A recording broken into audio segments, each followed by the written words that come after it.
નમસ્કાર વિદ્યાર્થી મિત્રો, મારી યુટ્યુબ ચેનલ સંજય પટેલમાં આપ સૌનું હાર્દિક સ્વાગત છે. મિત્રો, આજના વિડીયોની અંદર આપણે ધોરણ 3 વિષય છે આસપાસ, જેનો પાઠ 15મો, જેનું નામ છે માટીની મજા. આ પાઠના સ્વઅધ્યયન પોથીના પ્રશ્નો અને તેના જવાબો વિશે શીખવાના છીએ. વિદ્યાર્થી મિત્રો, જો તમે મારી ચેનલમાં નવા હોય તો મારી ચેનલને જરૂરથી સબસ્ક્રાઇબ કરો. વિડીયો સારો લાગે તો લાઈક કરો, શેર કરો અને બેલ નોટિફિકેશન ઓન કરો, જેથી મારા આગળના નવા વિડીયો પણ આપને મળતા રહે. તેમજ વિદ્યાર્થી મિત્રો, આ પાઠની PDF જોવા માટે પ્લે સ્ટોરમાં જઈ અમારી એપ્લિકેશન વિશ્વગુરુ STD 1-12 ગુજરાતી ડાઉનલોડ કરી તમારા મોબાઈલમાં ઇન્સ્ટોલ કરો. જે તમે શરૂ કરશો તો તમને આ પ્રકારે જોવા મળશે, જેમાં સ્વઅધ્યયન પોથીની અંદર ધોરણ બતાવશે, ધોરણ પસંદ કરશો એટલે વિષય બતાવશે, વિષય પસંદ કરશો એટલે પાઠનું નામ બતાવશે. જેમાં વિડીયો ઉપર તમે ક્લિક કરશો તો તમને વિડીયો જોવા મળશે અને PDF ઉપર તમે ક્લિક કરશો તો તમને PDF જોવા મળશે. તો આશા રાખું છું અમારી એપ્લિકેશન આપ સૌને ગમશે. જરૂર ડાઉનલોડ કરજો, જે એકદમ ફ્રી છે. કોઈ પણ પ્રકારના ચાર્જ વગર તમે વિડીયો અને PDF બંને જોઈ શકશો. તો ચાલો મિત્રો, હવે આપણે શરૂ કરીએ પાઠ 15મો, કે જેનું નામ છે માટીની મજા. વિદ્યાર્થી મિત્રો, અહીં આપેલા જે જવાબો છે તે નમૂનારૂપ જવાબો છે. તમારે અહીંથી જોઈ અને સીધો ઉતારો નથી કરવાનો. સૌપ્રથમ તમારે જાતે લખવાનો પ્રયત્ન કરવાનો છે. જો તમને ન સમજાય તો તમે આ વિડીયોમાંથી જોઈ અને થોડું લખી શકો છો, પરંતુ સૌપ્રથમ તમારે જાતે વિચારવાનો પ્રયત્ન કરવો, ત્યાર પછી જ અહીં જોવું. તો ચાલો હવે આપણે શરૂ કરીએ. પ્રશ્ન 1 છે, આપેલા વિકલ્પોમાંથી યોગ્ય વિકલ્પ પસંદ કરી અને બોક્સમાં લખો. પહેલું, માટીમાંથી કઈ વસ્તુઓ બનાવી શકાય? તો આપેલી તમામ, એટલે કે માટલું પણ બને, કોડિયા પણ બને અને તાવડી પણ બને છે. બીજો પ્રશ્ન, આપેલા સાધનોમાંથી કયું સાધન કુંભારનું છે? તો વિદ્યાર્થી મિત્રો, કુંભારનું સાધન છે તે છે ચાકડો. તમે જોયો હશે, તે ગોળ ગોળ ફેરવી અને તેના પર માટલા બનાવે છે. ત્યાર પછી ત્રીજો પ્રશ્ન, સુથારનું સાધન કયું છે?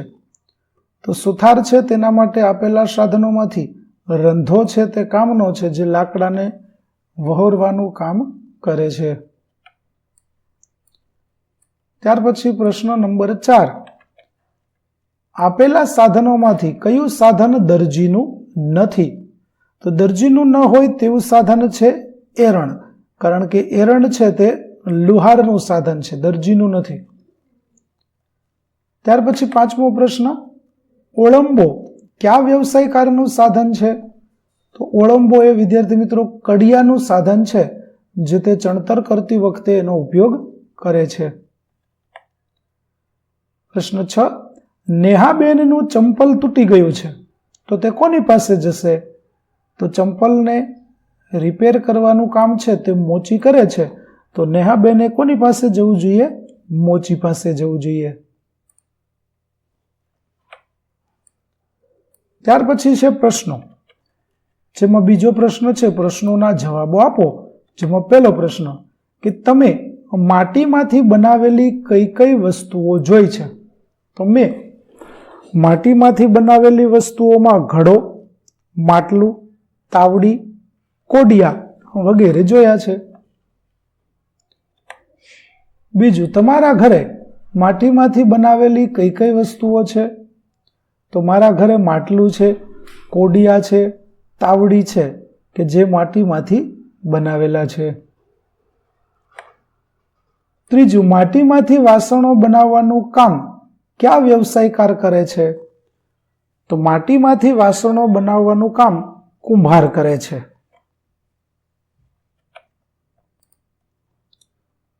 ત્યાર પછીનો પ્રશ્ન 4 છે, કે કુંભારના ઓજારો ક્યાં ક્યાં હોય છે?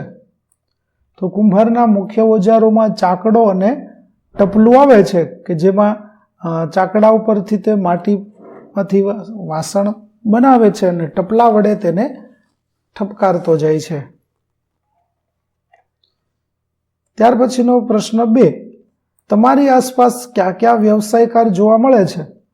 તો મારી આસપાસ લુહાર, સુથાર, દરજી, વાળંદ, મોચી વગેરે વ્યવસાયકારો જોવા મળે છે.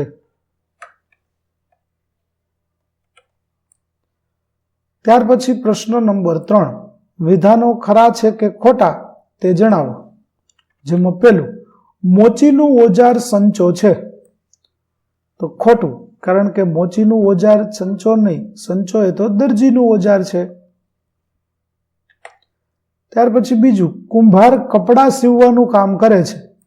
તો તે પણ ખોટું છે, કારણ કે કપડાં સીવવાનું કામ છે તે તો દરજી કરે છે, કુંભાર તો માટલા પકાવે છે. ત્રીજું, માટીમાંથી માટલું બનાવી શકાય છે. તો તે ખરું છે. ચોથું, ચાકડો કુંભારનું ઓજાર છે. તો તે પણ ખરું છે. અને પાંચમું, ટેસ્ટર એટલે કે સ્ક્રુડ્રાઈવર એ ઇલેક્ટ્રિશિયનનું સાધન છે. તો તે પણ સાચું છે, કેમ કે ઇલેક્ટ્રિશિયનને સ્ક્રુડ્રાઈવરની જરૂર પડે છે. ત્યાર પછી પ્રશ્ન 4, ચિત્ર જોઈ પ્રશ્નોના જવાબ આપો. તો વિદ્યાર્થી મિત્રો, અહીં કુંભાર છે તે વ્યવસાયકારનું ચિત્ર આપણને જોવા મળે છે. તે કામ કરી રહ્યા છે તેનું ચિત્ર છે. ચાલો આપણે તેના પ્રશ્નોના જવાબો જોઈએ. આ કયા વ્યવસાયકારનું ચિત્ર છે? તો જવાબ આવશે, આ કુંભારનું ચિત્ર છે. ચિત્રમાં તમને શું શું દેખાય છે? તો ચિત્રમાં માણસો દેખાય છે, ચાકડો દેખાય છે, માટલી દેખાય છે, કોડિયા જોવા મળે છે કે જે કુંભારે બનાવેલા છે. ત્રીજું, વ્યવસાયકારના કયા સાધનો ચિત્રમાં દેખાય છે? તો વ્યવસાયકારના સાધનોમાં આપણને માત્ર ચાકડો જોવા મળે છે. ચોથું, વ્યવસાયકાર વસ્તુઓ શામાંથી બનાવે છે? તો વ્યવસાયકાર વસ્તુઓ માટીમાંથી બનાવે છે. પાંચમું, વ્યવસાયકાર કઈ કઈ વસ્તુઓ બનાવી શકે છે? તો વ્યવસાયકાર માટલા, તાવડી, કોડિયા વગેરે બનાવી શકે છે. ત્યાર પછીનો પ્રશ્ન નંબર 5, માટીમાંથી માટલું બનાવવાના પગથિયાં ક્રમશઃ લખો. તો ચાલો લખીએ. સૌપ્રથમ ચીકણી માટીમાં પાણી નાખી અને માટીને ગૂંદવામાં આવે છે. તૈયાર થયેલ માટીના પિંડાને કુંભાર ચાકડા ઉપર ચડાવી અને આકાર આપે છે અને માટલું બનાવે છે. ફરતા ચાકડા ઉપર હળવા હાથે દબાણ આપી ઉપરનો ભાગ તૈયાર કરવામાં આવે છે.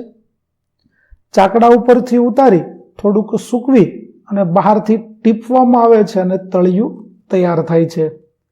તૈયાર થયેલા માટલાને છાંયાડામાં સૂકવવામાં આવે છે. જ્યારે માટલા સંપૂર્ણ સુકાઈ જાય ત્યારે તેને નિંભાડામાં પકવવામાં આવે છે. આ રીતે માટીમાંથી આપણું માટલું છે તે તૈયાર થાય છે. ત્યાર પછીનો પ્રશ્ન 6, કોષ્ટકમાં વિગત લખો. જેમાં વ્યવસાયકાર કુંભાર, તેના ઓજારો છે ચાકડો અને ટપલું. તેનું કાર્ય તો માટીના વાસણો બનાવે છે. વાળંદનું ઓજાર છે કાતર અને અસ્ત્રો. તેનું કાર્ય છે વાળ કાપવાનું. ઇલેક્ટ્રિશિયન, તેના ઓજારો છે ટેસ્ટર અને પકડ, અને તેનું કામ છે લાઇટ ફિટિંગ કરવાનું. અને પ્લમ્બર, તેનું ઓજાર છે પકડ અને પાના. તેનું કાર્ય નળ ફિટિંગ કરવાનું છે.